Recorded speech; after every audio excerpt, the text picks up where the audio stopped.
بسم اللہ الرحمن الرحیم۔ ایک نبی جسے دیو ہیکل مچھلی نے نگل لیا تھا، اس نے کون سا گناہ کیا ہے اور وہ مچھلی کے پیٹ میں 40 دن تک کیسے زندہ رہا؟ اس ویڈیو میں ہم اس شخص کے بارے میں جانیں گے جس کا قصہ قرآن میں یونس اور تورات میں یونس کے نام سے مذکور ہے۔ تاریخ میں آشوری قوم ایک عظیم اور طاقتور قوم کے طور پر جانی جاتی تھی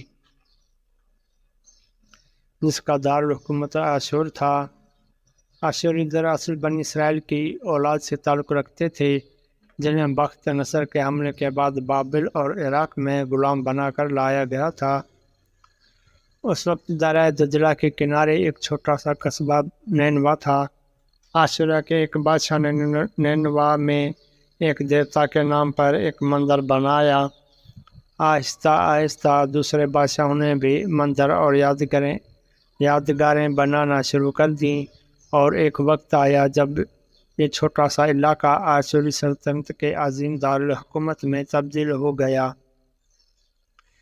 نینوا شہر کے مرکز میں مندر اور محلات تھے جہاں سے آشوری کے بادشاہ نے پوری سلطنت پر حکومت کی، اور ایک اونچے تخت پر بیٹھ کر وہ بازاروں، گلیوں اور تفریح گاہوں کو دیکھتا تھا۔ آشور کے مغربی علاقے میں ہرے بھرے کھیت تھے، پورا شہر درختوں اور باغوں سے ہری بھرا تھا۔ آشوریا کے لوگ پتھر تراشنے کے فن میں بھی ماہر تھے، اور انہوں نے سنگ مرمر کی دیواروں پر اپنے دیوتاؤں کی تصویریں کھودی ہوئی تھی۔ مختصراً نینوا تہذیب کے لحاظ سے ایک انتہائی ترقی یافتہ شہر تھا۔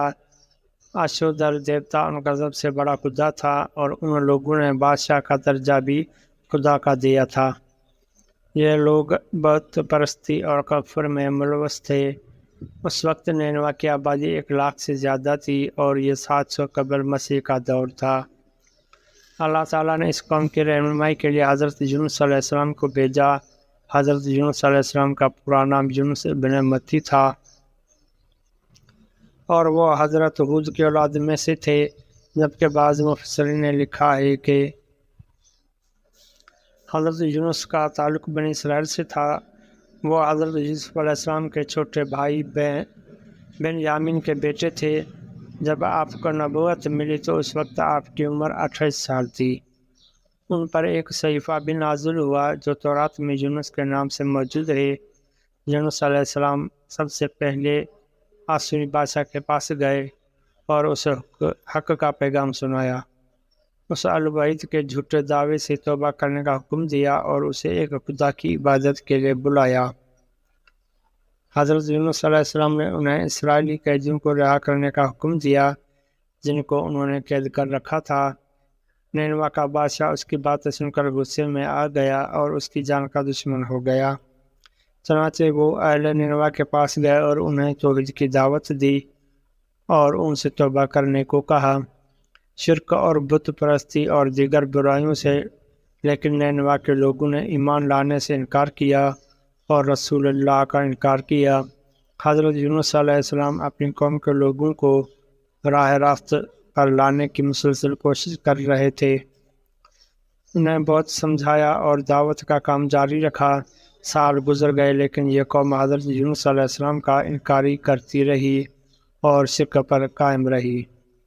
حضرت یونس علیہ السلام کو یہ دھمکی بھی دی گئی کہ اگر انہوں نے ان کے آشوری خدا کے خلاف کچھ کہا تو وہ انہیں قتل کر دیں گے۔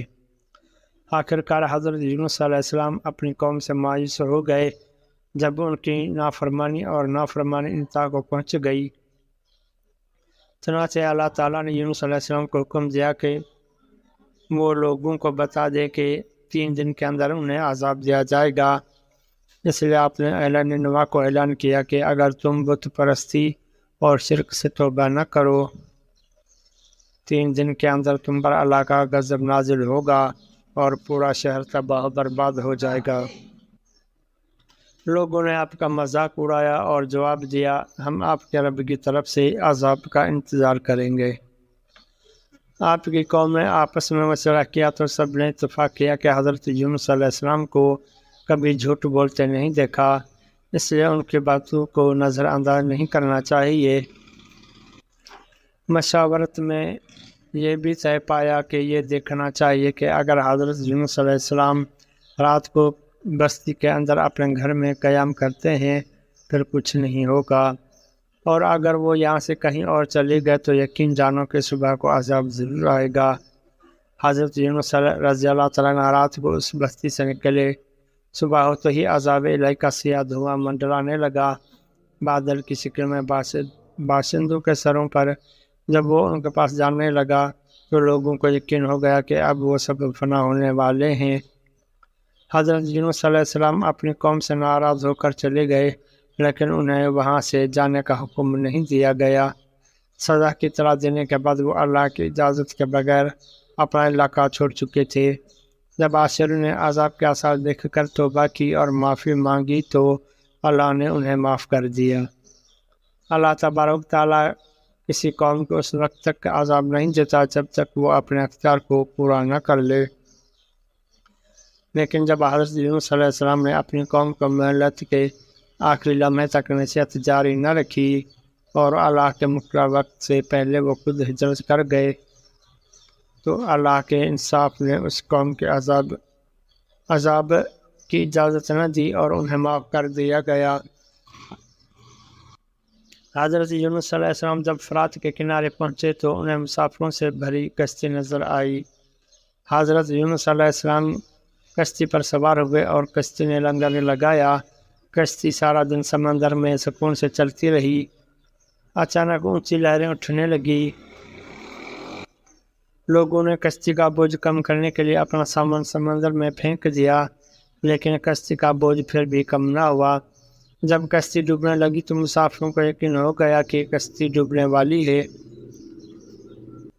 کشتی کے مسافروں نے اپنے عقیدے کے مطابق کہا، ایسا معلوم ہوتا ہے کہ اس بستی میں ایک غلام اپنے آقا سے بھاگ گیا ہے، جب تک وہ کشتی سے الگ نہیں ہوتا نجات مشکل ہے۔ حضرت یونس علیہ السلام نے جب یہ سنا تو آپ کے ذہن میں یہ بات آئی کہ اللہ تعالیٰ نے مجھے یہ پسند نہیں کیا کہ میں وہی کا انتظار کیے بغیر نینوا سے نکل جاؤں، اور یہ سوچ کر کہ یہ میری آزمائش کی نشانی ہے اس نے کشتی والوں سے کہا کہ میں وہ غلام ہوں جو اپنے مالک سے بھاگ گیا ہے۔ چنانچہ 3 بار قرآن دازی ہوئی اور 3 بار حضرت یونس کا نام نکلا۔ چنانچہ وہ حضرت یونس علیہ السلام کو دریا میں پھینکنے پر مجبور ہو گئے۔ اس وقت اللہ تعالیٰ نے ایک بڑی مچھلی کو حکم دیا کہ وہ اسے نگل جائے، یہ تمہارا کھانا نہیں ہے، اس لیے اس کے جسم پر کوئی درد نہیں ہونا چاہیے۔ مچھلی نے حضرت یونس علیہ السلام کو اپنے پیٹ میں نگل لیا۔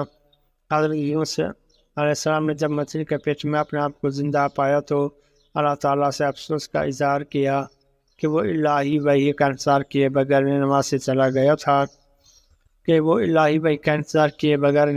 چلا گیا تھا اور اللہ سے اجازت لیے بغیر نینوا کو چھوڑ دیا۔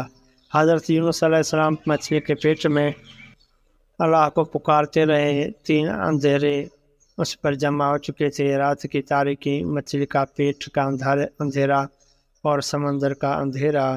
آپ نے اندھیرے میں یہ کلمات کہے، تیرے سوا کوئی عبادت کے لائق نہیں، تو پاک ہے، بے شک میں زیادتی کرنے والوں میں سے ہو گیا ہوں۔ روایت کے مطابق حضرت یونس علیہ السلام یہ تسبیح نہ پڑھتے تو وہ باقی رہتے مچھلی کے پیٹ میں قیامت تک۔ رسول اللہ صلی اللہ علیہ وسلم نے فرمایا کہ جب یونس علیہ السلام نے یہ دعا کی تو یہ کلمات عرش کے گرد گردش کرنے لگے، اور فرشتوں نے کہا یہ آواز بہت دور سے آ رہی ہے، لیکن کان پہلے آواز سن چکے ہیں اور آواز بہت کمزور ہے۔ اللہ تعالیٰ نے حضرت یونس علیہ السلام کی درد بھری آواز سنی اور فرمایا کیا تم اس آواز کو نہیں پہچانتے؟ انہوں نے کہا نہیں۔ اللہ نے فرمایا یہ میرے بندے یونس کی آواز ہے۔ فرشتے نے کہا یہ یونس ہیں جن کے نیک اعمال قبول ہوتے تھے اور ہر روز آپ کے پاس چڑھتے تھے۔ اے اللہ اس مصیبت کے وقت مجھ پر رحم فرما۔ اس وقت اللہ تعالیٰ نے مچھلی کو حکم دیا کہ اسے بغیر کسی تکلیف کے سمندر کے کنارے گرا دے۔ روایت کے مطابق حضرت یونس علیہ السلام اس مچھلی کے پیٹ میں 40 دن تک رہے، اور اس کے بعد اللہ تعالیٰ کے حکم سے اس مچھلی نے اسے سمندر کے کنارے پھینک دیا۔ اس کے بعد اللہ تعالیٰ کو سمندر کے کنارے ایک کانٹے دار درخت نظر آتا ہے۔ روایت کے مطابق یہ کدو کا پودا تھا جس کے ذریعے حضرت یونس صلی اللہ علیہ وسلم سایہ دار تھے۔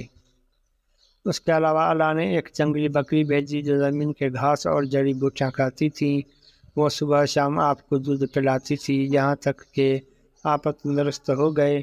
حضرت یونس صلی اللہ علیہ وسلم نے اس درخت کے سائے میں ایک جھونپڑی بنائی اور وہیں رہنے لگے۔ حضرت یونس صلی اللہ علیہ وسلم کی قوم اس ساحل کے کنارے پہنچ گئی۔ ایک دن اس کی تلاش میں تھے اور انہوں نے اسے دیکھا۔ انہوں نے آپ کے ہاتھ پر اسلام کی بیعت کی اور ساتھ ہی اللہ سے توبہ استغفار کرنے لگے۔ حضرت یونس صلی اللہ علیہ وسلم واپس نینوا تشریف لے گئے اور وہاں ٹھہر کر اپنی قوم کی رہنمائی کی۔ حضرت یونس صلی اللہ علیہ وسلم کی زندگی نینوا میں گزری اور وہیں آپ کا انتقال ہوا۔ اس کہانی سے ہمیں یہ سبق ملتا ہے کہ ہمیں کسی بھی حالت میں اللہ کی رحمت سے مایوس نہیں ہونا چاہیے اور ہمیں ہدایت کے معاملے میں خود پر بھروسہ نہیں کرنا چاہیے۔ ہدایت صرف اللہ کی طرف سے ہے، ہمارے ذمہ داری صرف حق کا پیغام پہنچانا ہے۔